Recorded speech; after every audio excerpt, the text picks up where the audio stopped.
Taskmaster. In game, copies the power of the last card you played. In the comics, he has photographic reflexes that let him able to replicate any move he sees, any athletic or fighting move he sees. So the fact that he gains power in game is not anything to do with his ability in comics. So, Thanos. In game, adds the Infinity Stones to your deck, and if you play all 6 of them, he gets plus 10 power. In the comics, yep, he's an Eternal from Titan, who has had a fixation with death since an early age when he murdered his parents in order to please death. And he's sought out the Infinity Stones as a way to kill half the universe in order to appease death. So I think Thanos is spot on in game. He's got the stones. He gets stronger if the stones are all assembled. It works. The stones themselves, though, are a little bit... for the most part, they're alright, I think. Alright, the Thing. Normally has no abilities, but if you high evo him, when you play him at a location, he gives three cards on the opposing side negative power.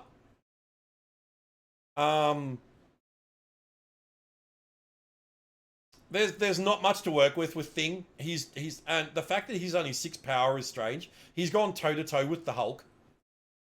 So, like the Hulk with 12 power, and Thing's only got 6. Poor Thing. Yeah. But he needs Evo.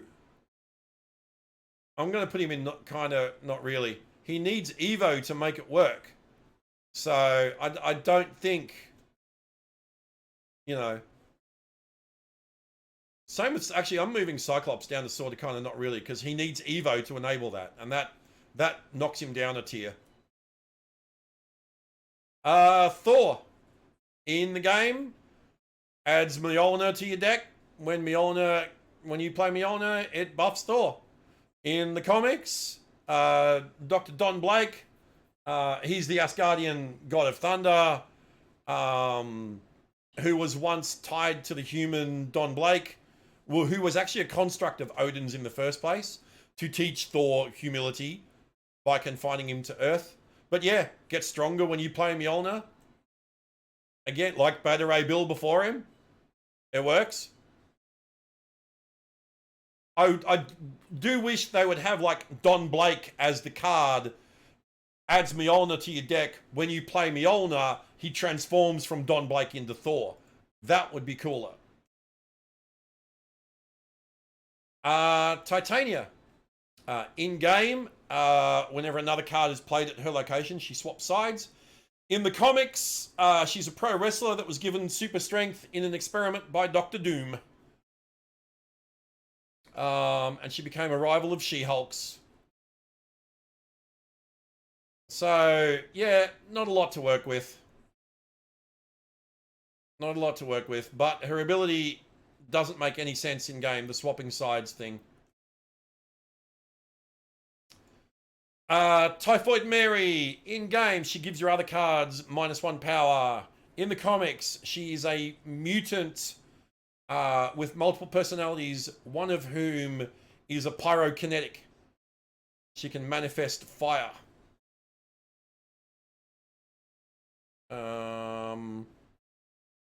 Yeah. So yeah, inflicting your other cards with negative energy. No, that's got nothing to do with her. Uatu the Watcher. In-game, shows you what locations 2 and 3 would be. Sorry, no, only location 2 now, isn't it? They changed him, didn't they? Haven't played Uatu in the longest time. shows the right location to you, right? Doesn't show you the middle one. It shows you what the right one's going to be, right? Yeah. In the comics, Uatu is from a race of beings known as the Watchers, who are the recorders of all events across all realities. Their task is to watch and not interfere, but Uatu's task was to watch our Earth, and he has interfered quite a few times, breaking his Watcher's oath to aid, like mostly aid the Fantastic Four. The fact that he shows you what the locations are, it's like that's nothing to do with what the character's about. Yeah. No, it just doesn't fit. All right, Ultron. In game, summon Ultron robots to alternate locations. In the comics, yeah, he was an android, a robot created by Hank Pym, who went rogue and tried to kill his creator and became evil and tried to take over the universe, and yeah, summons drones everywhere. So it's on point. Ultron gets a spot on. Valkyrie. In game, she changes all cards' powers at her location to 3. In the comics, Valkyrie is one of the servants of Hela, and ferries souls to the afterlife, or the Asgardian afterlife. So yeah, like her ability in game has nothing to do with what the character is all about. So yeah, Venom. In the game, he eats cards at the other location and gains their power. In the comics, he's an alien symbiote that was brought to Earth by Spider-Man, and who tried to take over Spider-Man, and he rejected it, and it eventually bonded with a human named Eddie Brock, who was a rival of Peter Parker's at the Daily Bugle. And the combination of Eddie Brock and Venom created, the symbiote created a being that named itself Venom, because it wanted to be Peter Parker and Spider-Man's bane of his existence, like mortal enemy. So yeah, the fact that he possesses other things and gains their power, Venom is spot on. Venom is what Venom does. Viper.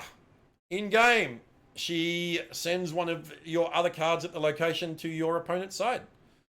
In the comics, she's the leader of Hydra. That's pretty much it.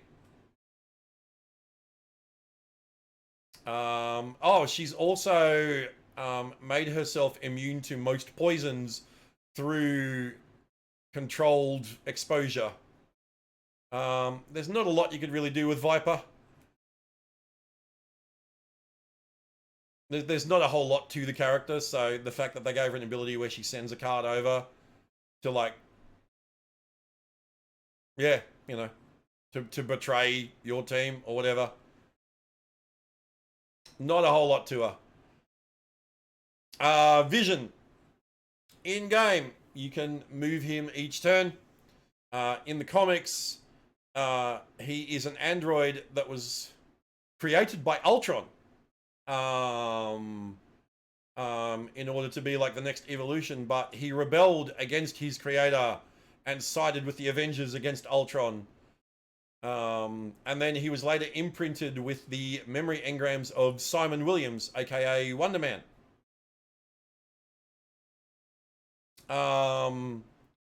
And he also has the ability to change his form's density. He can be like as hard as diamond, or he can be intangible and pass through things. So I get the moving locations, but there's a lot more they could have done with him. So he goes sort of, kind of, not really. Yeah. Vulture. In game, when you move him, he gains power. In the comics, he's an old dude with a vulture suit that steals stuff, that robs banks and steals stuff, and he's an enemy of Spider-Man's. So moving and gaining power, no. Warpath in the game. If you have an empty location, he gets extra power. In the comics, he's a mutant with super strength, super agility, super speed. Yeah, he's got like all of his and his senses are all heightened. Yeah, so gaining extra power from an empty location, nothing to do with Warpath. Wasp in game. She normally has wrong abilities, no abilities. But if she's high evoed, she afflicts a card with -1 power. In the comics, she's one of the founding Avengers. She was the wife of Hank Pym, who used, and so she had access to his Pym particles, and she used it to shrink herself, and took on the costumed codename of the Wasp. Fun fact: she's the one that gave the Avengers team their name. But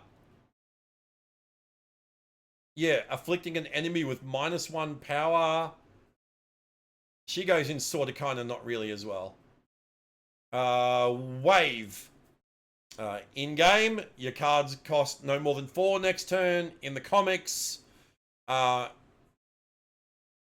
she was caught up in an experiment that gave her the ability to control water. And she can swim and breathe underwater, and she can fight with her twin blades. So yeah, the ability in game, nothing to do with the character. Werewolf by Night. In game, whenever you play an on reveal, he bounces to that location and gains power. In the comics, Jake Russell is the latest victim of the family curse of lycanthropy. In other words, turning into a werewolf on a full moon. He doesn't jump around. He doesn't gain extra power. The base card art is actually a young Indian guy named Jake Gomez, who is also a lycanthrope, and has also taken on the name Werewolf by Night. So there's 2 Werewolf by Nights in Marvel at the moment. Same as there's like 2 Spider-Mans. All right, werewolves, yeah. I mean, there's not a whole lot you could do with werewolf though. And we're almost done, guys. We might actually be able to play some Snap. All right, White Queen. In game, she copies the highest cost card in your opponent's hand. In the comics, she is a mutant telepath who is also able to transform her skin into diamond. But she loses the ability to use her telepathic powers while she's in diamond form. So the fact that she copies a card from your opponent, like, yeah, not even remotely close. Sorta, kinda? Yeah, telepath. You should be able to see what's in your opponent's hand. She doesn't copy them. She doesn't make a copy. All right, White Tiger. In the game, you add a tiger spirit to another location. In the comics, she's the inheritor of a mystical amulet that gives them gives the wielder cat-like powers on behalf of the tiger spirit. Hope they changed the card name to Emma Frost. It makes a lot more sense than White Queen. Why? She is the White Queen. She was the White Queen of the Hellfire Club. White Queen was her code name when she adventured with the X-Men. She was the White Queen of the Hellfire Trading Company. Yeah, but White Queen is her code name. That's like saying, I hope they change Spider-Man. I hope they change the card to Peter Parker because it makes a lot more sense than Spider-Man. Or I hope they change the card to Tony Stark because it makes a lot more sense than Iron Man. Yeah, it's exactly the same thing, dude. White Queen is her code name. White Tiger is spot on. Well, actually, sorta, kinda. You don't summon the tiger spirit. She gains the abilities of the tiger spirit. So it's a close. Wolfsbane. In the game, she gains extra power for each other card at the location. In the comics, she's basically a mutant werewolf. She's a mutant who can turn into a wolf-like form. It could be like a semi-wolf, a humanoid wolf, or a full wolf. And then she gained the secondary mutation where she can actually change into a pack of wolves. So the fact that she gets extra power from other cards at the location, nothing to do with the card in game. The card in comics. Sorry. Wolverine. You know him in game. When he gets discarded or destroyed, he regenerates at another location with extra power. In the comics, he's a mutant with a healing factor, and he had bone claws as well. Was experimented on by the Canadian government, given an adamantium, unbreakable adamantium metal skeleton and claws. He can regenerate, yes, but he doesn't get stronger. So I'm putting him in close. It's pretty good for what it is, but yeah. He doesn't actually get stronger when he regenerates. Wong. In-game, it's an ongoing, and on reveals you play there, activate twice.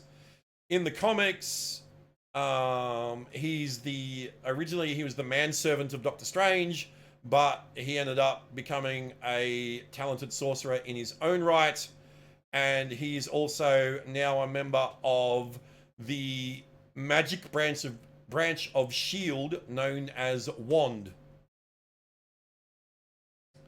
So, yeah. His ability in game, nothing to do with the comics. X-23, when she's discarded or destroyed, she jumps to another location and you get extra power. In the comics, she was the 23rd clone of Wolverine that was created by what's her name? Kimura's organization, an evil villainess named Kimura. They were trying to make a functional clone of Wolverine. She was the 23rd clone that was actually it was the first viable embryo that was created from Wolverine's DNA. She was the embryo was implanted into a surrogate mother who brought the baby to term, gave birth, and when X-23 was born, she had the healing factor and claws and all that of Wolverine. She was controlled by Kimura for years until she eventually rebelled, eventually ran afoul of the X-Men, and the rest is history. So yeah, but she's kind of the same. She regenerates after, like, she can regenerate too, but she doesn't give extra energy. So I'm putting her alongside Wolvie. Yellow Jacket. In game, gives your other cards at the location negative energy. In the comics, there's been multiple Yellow Jackets. The original was one superhero identity of Hank Pym, the original Ant-Man. He went by Yellow Jacket for a time. The more recent one was Daniel Cross, a member of AIM, who was an enemy of Scott Lang, the second Ant-Man. And he wears a suit that's able to shoot, like an armored suit that shoots like laser blasts from the things on his that pop out from his back. So I'm gonna go sort of, kind of, not really for Yellow Jacket as well. Like, he shouldn't afflict your own cards with negative energy. Yondu. In game, snipes a card out of your opponent's deck. In the comics, leader of the band of space pirates known as the Ravagers. They were the ones who abducted young Peter Quill from Earth and taught him to be a space thief. And he's able to control the Chaka arrow by whistling. It's a talent that his people... he's from the Alpha Centaurian race. Yeah, and that's the modern day Yondu. In the far future, there was a Yondu as well in the 30th century who was a member of the original Guardians in the comics because they were in the far future. And that Yondu shot a bow. So I think Yondu's pretty spot on. Snipe someone with the arrow. Yeah, works. Zabu. In-game, reduces the cost of your 4 power cards. In the comics, he's the last surviving saber-toothed tiger in the Savage Land, and he is the loyal and fierce ally of Khazar, who's basically been his friend and companion since they were both young. But yeah, like Zabu's power and like ability in game, nothing to do with him in the comics. But then, to be fair, he's a saber-toothed tiger, so not a lot to work with. I mean, what else do you do with a saber-toothed tiger? Give him cost reduction, of course. Yeah. Last but not least, 5 hours later, Zero. In-game, removes the abilities from the next card you play. In the comics, Zero is an android from the future who was designed to prevent weapons of war. Like, he would shut down weapons of war. Anything perceived as a weapon, he would shut down. Like, stop from working or remove powers. So Zero's spot on. Zero is spot on. And there we go. There we go. So we've got a few in spot on. Quite a few in spot on, actually. Some really good ones there. And then we've got a fair few in close. So pretty good. Then we've got sort of, kind of, not really. Fair few in sort of, kind of, not really. Decent amount and not much to work with. And then we have a lot in not even remotely close. That's actually really sad to see that there are so many missed opportunities.